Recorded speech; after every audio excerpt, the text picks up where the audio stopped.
چند چیزیں جو رمضان کی رحمت کو روک لیتی ہیں۔ ایک شراب کی عادت رمضان کی رحمتوں کو روک دے گی، ایک ماں باپ کی نافرمانی رمضان کی رحمتوں کو روک دے گی، ایک رشتہ داروں سے لڑائی جھگڑے یہ رمضان کی رحمتوں کو روک دے گی، ایک دل میں نفرت پالنا کسی کی یہ رمضان کی رحمت کو روک دے گی۔ اتنا روکے گی کہ لیلۃ القدر میں ساری دنیا کے مسلمانوں کی اللہ بخشش فرماتے ہیں، لیکن اعلان کرتے ہیں شراب پینے والا معاف نہیں ہوگا جب تک توبہ نہ کرے، ماں باپ کا نافرمان معاف نہیں ہوگا جب تک توبہ نہ کرے، رشتہ داروں سے لڑنے والا معاف نہیں ہوگا جب تک ان سے صلح نہ کرے، دل میں نفرت رکھنے والا معاف نہیں ہوگا جب تک وہ اپنی نفرت کو صاف کرے، دل کو صاف نہ کرے۔ یہ رمضان کی تیاری کے لیے میں بہت تھکا ہوا تھا، لیکن شاید آج تراویح ہو یا کل ہو تو ضروری سمجھ کے بھائیو آپ سے بات کر رہا ہوں۔ اللہ مجھے بھی ہوش و سلامتی دے، میں بھی ان چیزوں میں ہمیشہ اپنے آپ کو شامل کر کے آپ سے بات کیا کرتا ہوں۔ تو جیسے حج پہ لوگ جاتے ہیں تو معافیاں مانگتے ہیں، بھائی معاف کریں میں حج تے جا رہے ہیں، اس سے زیادہ ضروری ہے رمضان۔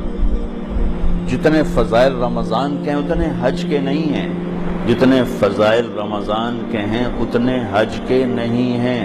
لوگ حج پہ جانے سے پہلے معافی مانگتے ہیں، ارے میرے بھائیو رمضان آنے سے پہلے اگر میں اور آپ کسی سے لڑے ہوئے ہیں اللہ کے واسطے صلح کر لیں، خاص طور پر قریبی رشتہ ہے صلح کر لیں، خاص طور پہ والدین، بیوی ہے، بہن بھائی ہیں، رشتہ دار ہیں، صلح کر لیں۔ میرے رب کی بارگاہ میں رشتہ داروں سے حسن سلوک یہ اتنا بڑا عمل ہے کہ ایک حدیث یاد آ گئی کہ میں تمہیں نفل نماز، روزہ، حج سے بڑا عمل بتاؤں؟ نفلی نماز، نفلی روزہ، نفلی صدقہ، نفلی حج۔ الا انبئکم بافضل من الصلاة والصیام والحج، میں تمہیں نفلی روزے، نفلی نماز، نفلی حج سے بڑا عمل بتاؤں؟ کہا جی بتائیے یا رسول اللہ۔ کہا آپس میں صلح صفائی سے رہنا، آپس میں پیار محبت سے رہنا، لڑے ہوں میں صلح کرانا، یہ اللہ کو نفلی۔ کتنے لوگ ہیں مصلی نہیں چھوڑتے لیکن سلام کر کے راضی نہیں ہیں، گرمی کے روزے، جمعرات کے پیر کا روزہ بھی نہیں چھوڑتے لیکن رشتہ داروں سے لڑائیاں پالی ہوئی ہیں۔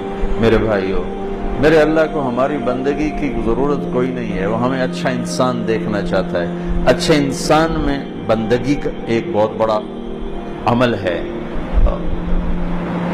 اور اس سے بڑا عمل ہے لوگوں سے پیار محبت سے رہے۔ فرائض کی تو بات الگ ہے، فرائض تو فرائض ہیں، اس کو کوئی چیز نہیں پہنچ سکتی۔ نماز نہیں پڑھتا اور سب سے حسن سلوک کر رہا ہے تو یہ بھی کوئی اللہ کے ہاں پسندیدہ نہیں ہے۔ تو ایک اعتدال کی بیلنس لائف اللہ نے ہمیں بتائی ہے۔ بھائیو رمضان کی آمد ہے تو اللہ کے واسطے ماں باپ کو راضی کر لیں، اگر زندہ ہیں ناراض چلے گئے تو ان پر پڑھ کے اتنا کرو کہ ان کی خوشیاں تمہیں ان کی روحوں سے ملنا شروع ہو جائیں، اور لڑائی ہے تو صلح فرما لیں۔